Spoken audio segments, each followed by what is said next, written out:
Hamas और Israel की जंगबंदी हो गई है और इस जंगबंदी के तहत पहले फेज में इसराइल की 3 फीमेल जो बंदी थी उनको हमास ने रिहा किया, जिसके बाद फिर इसराइल ने अपनी जेलों में बंद 90 फ़लस्तीनी जो बंदी थे उनको रिहा किया है। अब कई सारी बातें तो मीडिया में चल रही हैं। एक तो ये कि इसराइल ने जो जंग लड़ी इतनी लंबी 471 दिन, उसमें उसको हासिल क्या हुआ? वो अपने बंधकों को रिहा नहीं करा सका। अमेरिका की, इसराइल की इंटेलिजेंस एजेंसी, सैटेलाइट, तमाम दुनिया भर की ताकत उनके पास थी, बावजूद इसके वो अपने बंदियों को बरी नहीं करा सका और उसको समझौता करना पड़ा हमास के साथ।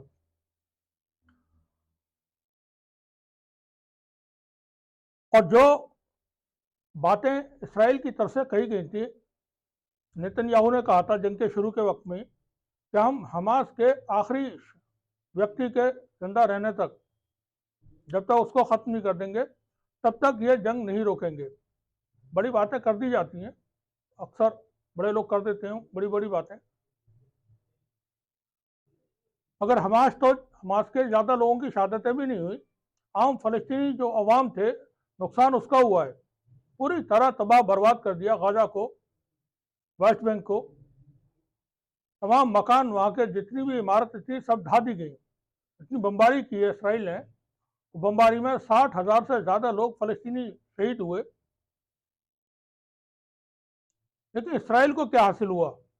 अब इसराइल को ये और बताना चाहिए, दुनिया के सामने ये रखना चाहिए कि उसके कितने सैनिकों की मौत हुई है, कितने सैनिक उसके मेंटल इल हुए, कितने लोगों का इलाज चल रहा है, कितने लोग इंजर्ड हुए हैं सैनिकों का। क्योंकि अभी तक दुनिया ये समझती थी कि इसराइल अजय है, उसको कोई हरा नहीं सकता है और उसकी ताकत के सामने कोई ठहर नहीं सकता है। तो एक छोटे से संगठन जिसके पास 30-40 हज़ार 50,000 मैक्सिमम संख्या बताई जाती थी लड़ाकों की, हमास, उस 50,000 की फौज को लेकर के उन्होंने एक मुल्क की पूरी फौज को शिकस्त दी है।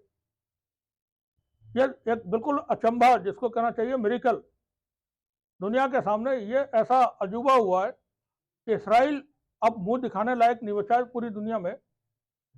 नेतन्याहू की वजह से और नेतन्याहू की जो कैबिनेट थी उसकी वजह से ये इसराइल के अंदर जंग चलती रही, फलस्तीन के अंदर जंग चलती रही, कत्लेआम होता रहा। और बाइडेन की जो सरकार थी, बाइडेन का जो जंगी गैंग था, जिसमें एंटनी ब्लिंकन, जैक सल्वान, ये तमाम लोग शामिल थे, वो बातों को आगे बढ़ाते रहे, टालते रहे, धोखा देते रहे।